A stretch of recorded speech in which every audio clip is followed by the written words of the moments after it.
Hello guys, welcome to my kitchen channel. आज આપણે બનાવવાના છીએ એકદમ યુનિક ટેસ્ટી ઢોસા। તો એકદમ યુનિક ટેસ્ટી એવા ઢોસા, એકદમ હેલ્ધી એવા ઢોસા છે। તો એક વખત તમે બનાવશો તો વારંવાર આ જ રીતે તમે બનાવશો અને ખાશો। તો ચલો ફટાફટ આપણે ઢોસા બનાવવાની સ્ટાર્ટ કરી લઈએ। તો આપણે એક મોટા બાઉલમાં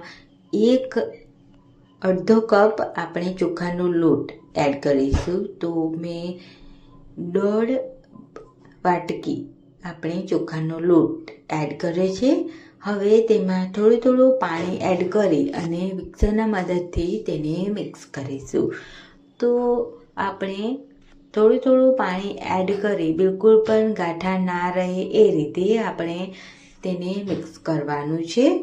તો પહેલાં મેં 1 વાટકી એડ કર્યું છે, બીજી વાટકી પણ ભરીને મેં મૂકી છે સાઈડમાં, અને આ રીતે બેટરને એકદમ સરસ રીતે મિક્સ કરવાનું છે।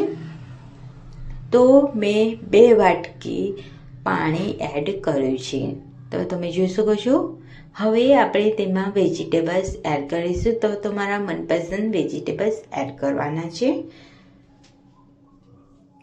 મેં અહીંયા કેપ્સિકમ, ડુંગળી, ગાજર અને કોથમીર એડ કરી છે, અને એકદમ સરસ રીતે તેને પણ મિક્સ કરી લેવાનું છે।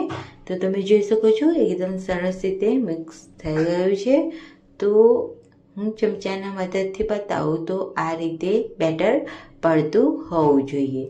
ત્યારબાદ હવે આપણે 1 ચમચી મીઠું એડ કરીશું અને અડધી ચમચી આપણે ખાવાનો સોડા એડ કરીશું, અને બધું જ એકદમ સરસ રીતે ફરીથી મિક્સ કરી લઈશું।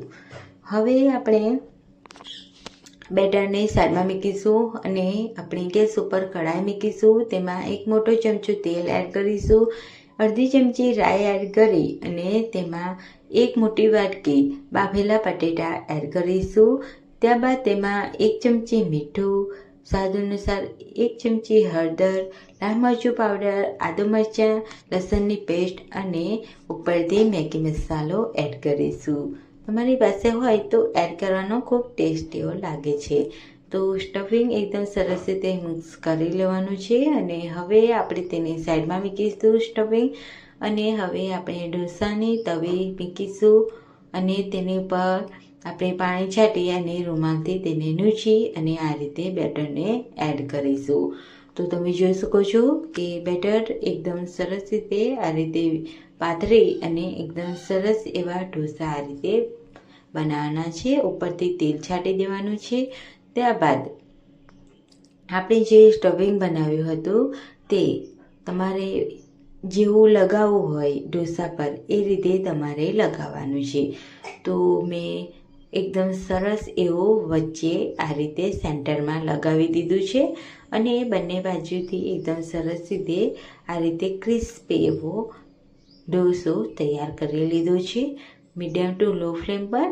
તો તમે જોઈ શકો છો હવે આપણે તેને તવા પરથી ઉતારી દઈશું, અને એ રીતે જ આપણે બીજા ઢોસા પણ રેડી કરીશું।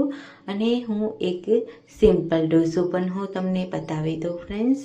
તો આપણે પહેલાં આ રીતે બધું બેટરને આ રીતે તવા પર પાથરી દેવાનું છે, તમે જોઈ શકો છો।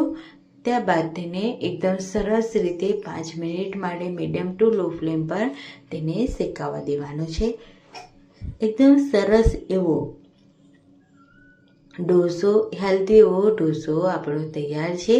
તો સ્ટફિંગ સાથે અને સિમ્પલ ઢોસા પણ આપણે બનાવીને રેડી કર્યા છે। તો ખૂબ ઝડપથી બની જાય છે આ ઢોસા। તો એક વખત જરૂરથી ટ્રાય કરજો અને મને કમેન્ટમાં જરૂરથી જણાવજો કે તમને આજની આ રેસીપી કેવી લાગી। તો સર્વિંગ પ્લેટમાં સર્વ કરીશું આપણા સ્ટફિંગવાળા ઢોસા। હું તમને તોડીને પણ બતાવી દઉં કે આપણા આ ઢોસા કેવા બન્યા છે।